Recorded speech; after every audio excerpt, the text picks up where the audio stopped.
You know, panibagong araw, panibagong bira, banat ng todo-todo na naman tayo mga ka-business namin minamahal, no? Alright. Kamusta naman kayo mga ka-business? Naway nasa mabuti po yung mga kalagayan, no? Ito nga, shoutout nga po pala sa mga OFW natin minamahal, no? All over the world, na buhay na bayani ng ating bansang Pilipinas.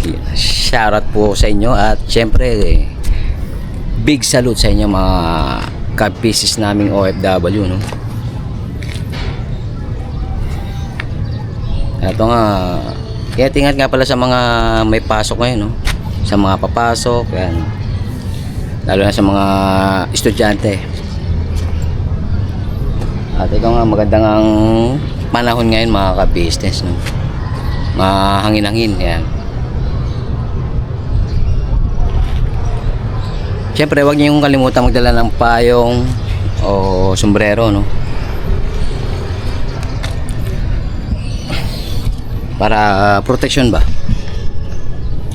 Gawa lang yun nga, mahirap magkasakit ngayon mga ka-business.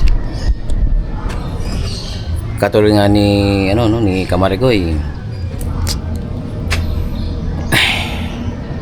Hindi pa rin po umiigi yung kanyang kalusugan. Yun nga, may asthma pa rin po. Inaatake pa rin siya ng asthma. At thank you nga po pala sa mga concerns sa kalusugan ni Kamarigoy, no? At sa mga nagbigay po ng payo at kung ano pa, no? Maraming thank you po, no? At ito nga, may panibagong pagsubok na naman mga ka-business, no? Although natural lang talaga na may mga suliranin tayong kinakaharap o hinaharap. Kasi nga eto tayo,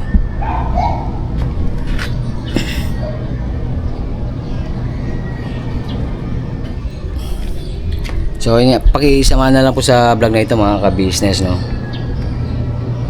At pakiantabayanan po ang ibang mga detalye. Sa mga bago nga po pala sa aking channel, no, paki-share, like at comment down below. At paki-click po ang notification bell para lagi po kayong updated sa aking channel. All rise. Balikan ko muna kayo mga ka-business, mga papi. At ito nga pala, no, yung vlog na ito ay patungkol sa yun nga, yung napasugod ako kala Kamarigoy, no? Gawa ng yun nga, pasintabi ko sa mga kumakain, no? Nagsusuka siya, sabay biglang sakit ng ulo, no? Pero nandun na rin po yung yung anak niya.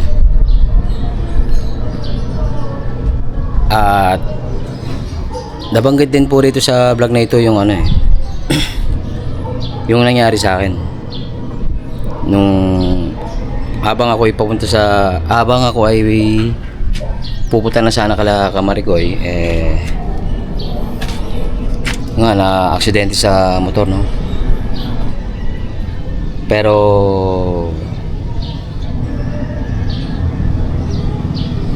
yun nga, may mga pasa sa katawan, sabay yun nga, itong braso ko, no? Pero so far nagagalaw-galaw ko naman mga ka-business, pero hindi pa ganong ka 100%. Siyempre maraming salamat din po sa mga nagpaabot ng prayer sa agarang paggaling ko po, no? Maraming thank you po talaga sa inyo mga ka-business, mga kapapi namin minamahal. Basta po lagi lang din po kayong mag-iingat, no? At syempre lagi po tayong mananalangin sa ating Panginoon Diyos. At katulad ngayon, church day nga ngayon mga ka-business, no? ating pagpasalamatan ng ating Panginoon Diyos sa mga biyaya, sa pagbabay sa atin at pagbibigay ng magandang kalusugan sa ating pangatawan. Panoorin natin ito mga kabisnes, mga papi. Ayun na yung boses mo, mahal. Sorry, narapan din kasi. Balik kasi, pinurse aid lang kita. Gawa ng, hindi pwedeng hilutin yan. Yung mga ganyang mga situation na ganyan na yung nabangga or ano. Kasi, hindi natin alam, baka mamaya may nalinsan na buto or may na-dislocate na ugat. Huwag naman sana. Kaya, hindi dapat basta-basta hihilutin. So, yun. Kailangan i-rest mo muna yan bago ka i-x-ray. Kumbaga, iniobserbahan ba? So, okay. Ang gagawin ko na lang. Yung ba ang kailangan doon talaga? Hindi siya kailangan i-x-ray kagad? Kasi, ako kasi nga... Kayo nga po, pasuyin lang po mga kabisnes, no, mga papi. Paki-comment down below po kung doon sa mga may alam ko, no? Na once na nangyari yung ganitong aksidente, kailangan po ba i-x-ray kagad o ipahinga muna ng mga ilang araw? Paki-comment down below na lang po mga business. Tapos, hindi rin ako Thank you po. Oo, sorry. Hindi rin ako makalabas. Gawa nga ng ganito yung ko. Tapos medyo umuulan-ulan pa, di ba? Masama rin yung panahon. Kaya hindi rin ako makalabas para samahan din kita. So, yun. Siguro papasundo na lang kita para maka-rest ka rin sa inyo. Kasi, yun nga, di ba? ang intention mo is para madalaw nga ako. Yes po. Yun nga po. Para intention ko talaga. Kasi kaya hindi mo rin pinaalam sa akin eh. Actually, hindi ko alam na pupunta ka dito na ganun ang nangyari sa iyo na aksidente ka. Actually, wala kang message sa akin na ganun. Parang siguro ayaw mo rin akong kabahan or no. Kaya dahil alam mo masama pakiramdam ko, kaya siguro hindi mo na rin sinabi sa akin. Opo, hindi ko na po siya minessage ng mga ka-business, basta dumating na lang po ako dito. Doon ko na pinaliwanag sa kanya yung nangyari sa akin. Pero hindi pa kasi hindi kita masyadong makausap nun pagdating mo eh.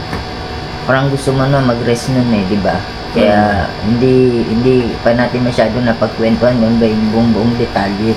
Kumbaga kaya ngayon pa lang din ako nagtatanong sa'yo. So ayan malo, may may ano rin ako dyan, may pasa. Tsaka gasgas, no? Malaki-laki din, mahaba din yung gasgas sa'yo. Tapos ito, yung kamay mo maga din, no? Hanggang ngayon maga pa rin, no? Tapos yan, may gasgas ka rin dyan, tsaka yung yan, inanuhan ko lang yan ng yung para sa yan yung pang ba ng pansipsip ba ng yung kirot. Oo, yan, pang ng yan, ng kirot yan eh. Nilalagay ko yan pagka may mga part sa skin ko na makirot eh. So yan, parang herbs din yan, gano'n. So yan lang, pinang-first aid ko sa'yo kasi delikado nga na hilutin, na galawin. Kaya hindi ko siya ginalaw muna. Para lang at least kahit paano makatulong sa'yo na mabawasan ba yung kirot. Yan, pati yan dito sa may bandang yung likod nung mo, braso mo. So yan. Yan. Grabe. Sorry. Teka nga. Yun nga po, alam na po ng buong ka-business yan eh. Yung nga po, may sponsor sila no? Sila Paps, kasama si si Jam, tsaka si ate, magkasama po sila. Nga, i-relax ko daw muna bago ipa-x-ray, no? Paki-abangan nyo na lang po yun mga ka-business. Yung aking pag-x-ray. Grabe, yun nga, pagdating ko nun dito, di ba, andito sila Dwight, yung anak mo, no? Nagpahilot ka. Oo, nagpahilot ako nun kasi sobrang sama talaga na. Sakit na ng likod ko eh. Dahil umaatake nga yung ubo ko tsaka yung asthma ko. Ayun. Hanggang ngayon, kasi ganyan eh. Pag nagbabago yung yung klima, Pasensya na mga kabisi, sabi po ni Kamari ko yun, no? parang Magpasama sa video. Siyempre, respeto lang po natin. Respeto ba? Importanteng mahalaga rin yan sa isang relasyon eh. Mahal. pasensya na. Talagang, kasi ang haggard, sobrang haggard ng ko ngayon dahil na ilang araw din akong walang tulog. Gawa ng sumpong yung asthma ko. Patayin na lang muna siguro natin yung aircon, mahal. Sige.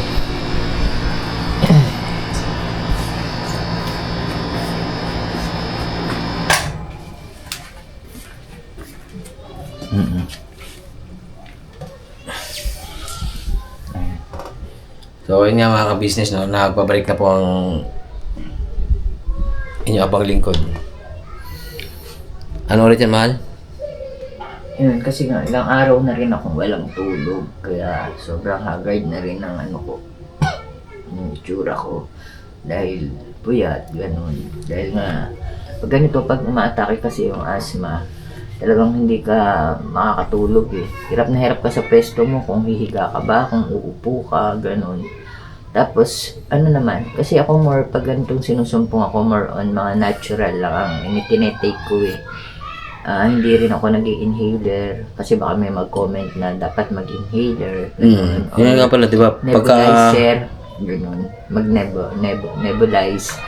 Pero kasi, hindi ako nasanay ng ganun eh. More on mga herbs ang tinetake ko, kagaya ng mga luya, honeybee, mga ganun, or lemon or calamansi juice, mga ganun ang mga ganun lang, parang mga natural lang talaga.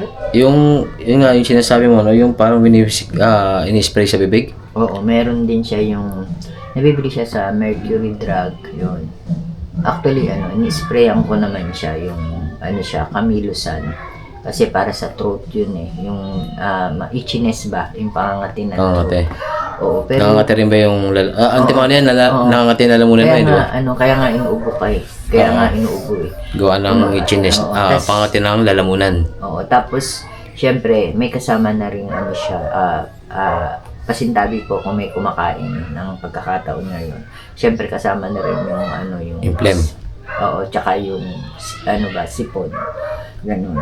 Tapos, parang lalagnating ka ang pakiramdam mo. Yung parang tratang kasuhin ka. Ganun yung pakiramdam ng ina-asthma din. Kaya, yun nga mga ka-business, mga papi, no? Para kasi yung nalimot ko, sorry yung mga nakaraang nagbabiyahe tayo, dahil nga parang nakakampante na ako, na parang hindi sumusumpong yung asthma ko. Minsan nakakalimutan ko ng mag-mask, di ba? May mga tayo na mga video tayo na hindi na ako nakamas. So siguro yun din yung naging reason kung bakit yun, umatake na naman siya. Yung nga, katulad nung nasa Bicol tayo. Yung sumama tayo sa Bicol kala Kuya ka-business. Pasuyo po sa mga hindi pa ako nakapanood no, mga ka-business, mga papi. Yung papunta namin kay Kuya Bal tsaka sa Kalinga Prab, no? Shoutout po, Ninong Bal. Siyempre kay Kalinga Prab, no? At sa buong team. Siyempre, nagpunta rin po kami sa doon sa aming tiyahin, aming tita. Shoutout po ulit, no, kay Tita Lilia, sa mga pinsa po namin dyan. Kay Darwin, kay Ate Rosel, tsaka kay Ate Cathy, no? Shoutout. Mag-ingat po kayo dyan, Sorry. At yun nga, nakalimutan ko, no, yung nga kanina, sa mga bago po sa aking channel kaya nakamas talaga si Kamarikoy. So, eto na, ang sagot. Para protection. Para hindi maging ganyan, no, inuubo sipon. Kaya siya nakamask. Naway, nawalawa na natin yung mga ka-business, At yun nga, pasuyo na lang po mga kabisnes, mga kapapi, sa mga pakisama na lang po sa inyong prayers, no? Ang sitwasyon namin ni Kamarigoy ngayon, inaas pa si Kamarigoy, sabay ito nga yung sa akin, no? Hindi na talaga masyadong maiangat yung kamay mo, eh, no? Hirap ka talaga ikilos. Oo.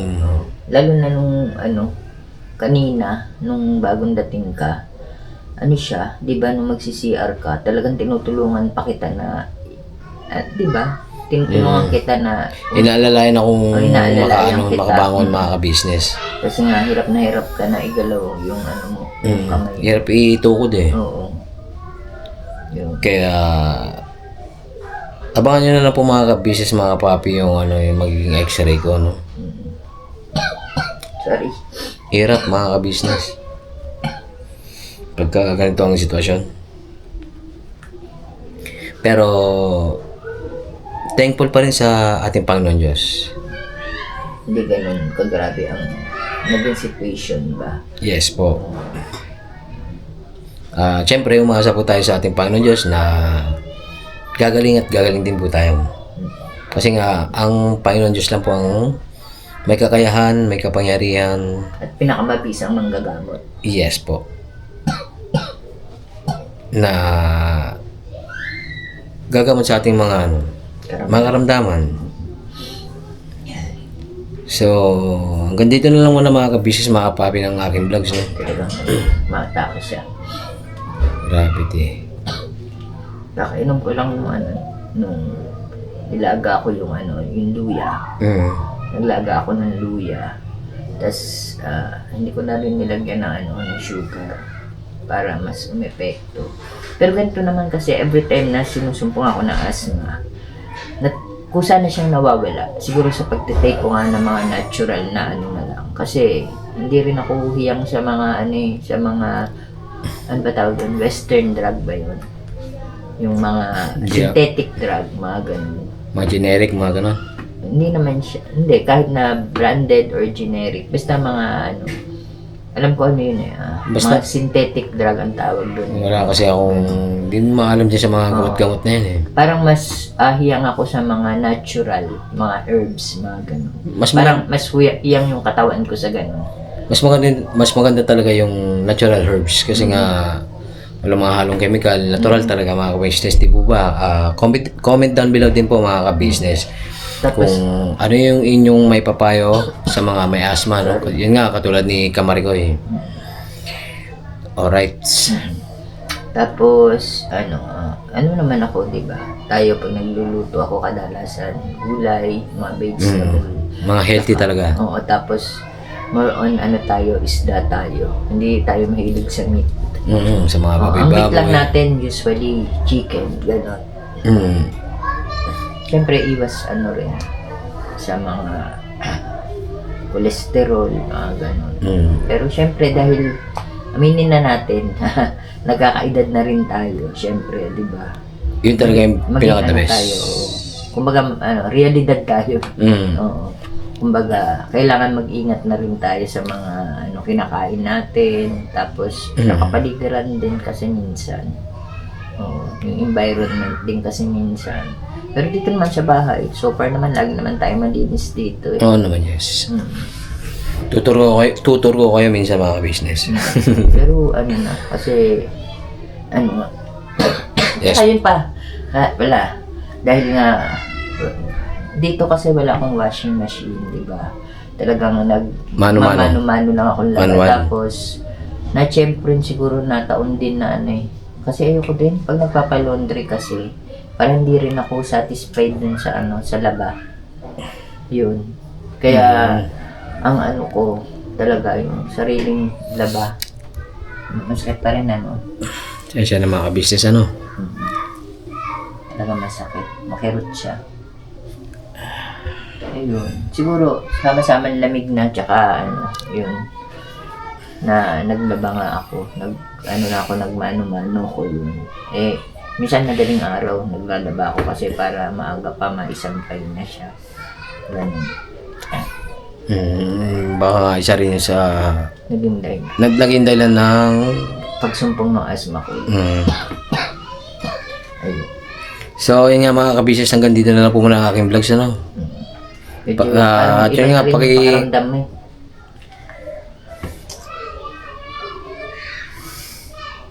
At ano na lang po, no, pakisama na lang po sa inyo mga prayers, mga kabisnes. Pasensya na po sa aking gesture, mga kabisnes.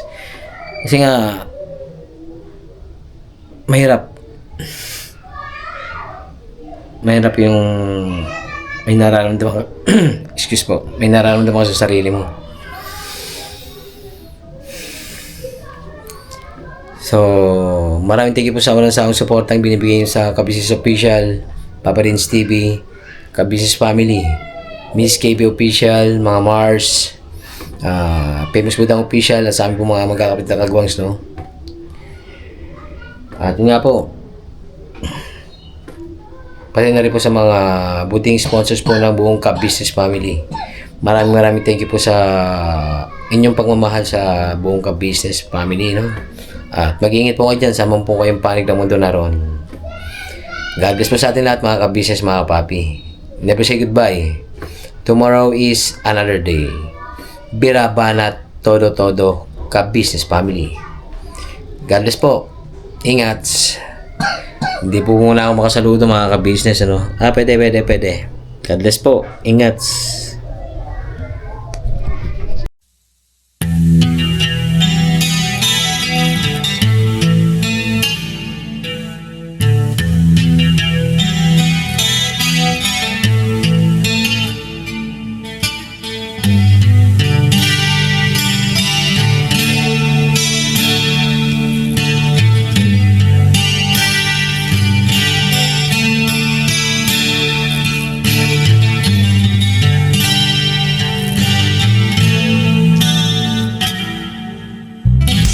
Sa bawat araw na lumipas, kabisnes ay nagagalak. Maraming taong natutulungan, pagpalain ng may kapal. Sa bawat araw nagdaan,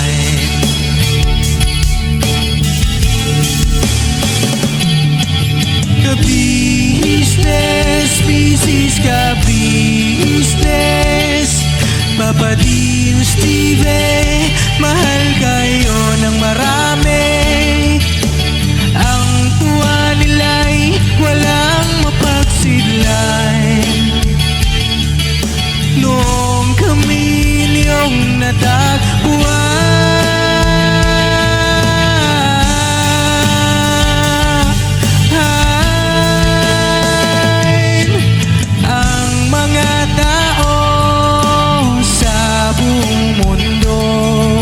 maging ang mga OFW, sinubaybayan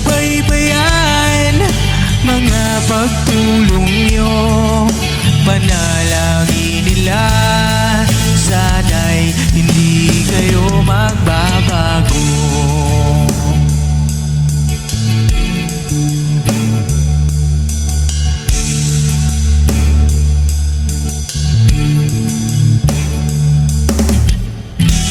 Papa Rins TV naman, scholarship ay nasimula sa mga nais mag-aral. Pag-aaral ay pahalagahan upang kayo'y magtagumpay.